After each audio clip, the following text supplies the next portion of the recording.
L'arrivée massive de migrants en Europe depuis le Bélarus, c'est un moyen de pression employé par les autorités bélarusses. C'est du moins ce que pense Svetlana Tiranovskaya, chef de l'opposition bélarusse. De passage à Athènes pour participer à un forum sur la démocratie, elle a accepté de répondre à nos questions, notamment sur cette crise migratoire. Tous ces groupes de gens qui arrivent aux frontières, ils sont accompagnés de membres du KGB et de membres de la police secrète bélarusse. C'est pour ça que je dis qu'il s'agit de groupes organisés.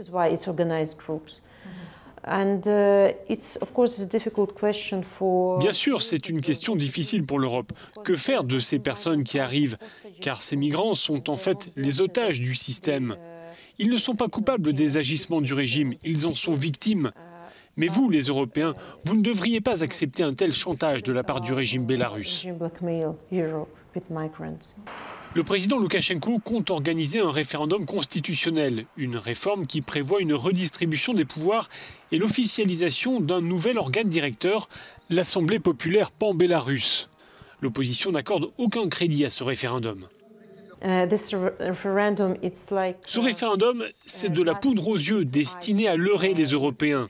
Une manière de dire « Regardez, j'agis en faveur de la démocratie ». En fait, les gens auront tellement peur des risques de violence qu'ils n'iront pas voter. Est-ce que vous allez reconnaître les résultats de ce référendum? Bien sûr que non. Svetlana Tiranovskaya est revenue à Athènes environ 6 mois après avoir participé à un précédent forum. À l'époque, 2 autres opposants avaient été arrêtés par les autorités bélarusses alors qu'ils se trouvaient à bord d'un vol commercial de la compagnie Ryanair entre Athènes et Vilnius. L'appareil avait été intercepté par Minsk sous prétexte d'une alerte à la bombe. Une enquête internationale a été ouverte. Nous attendons les résultats officiels de l'enquête de l'OACI, l'Organisation de l'aviation civile internationale. Après cela, nous tirerons des conclusions et nous engagerons des poursuites contre les responsables. À ce sujet, la chef de l'opposition bélarusse a rencontré le ministre grec de l'Intérieur.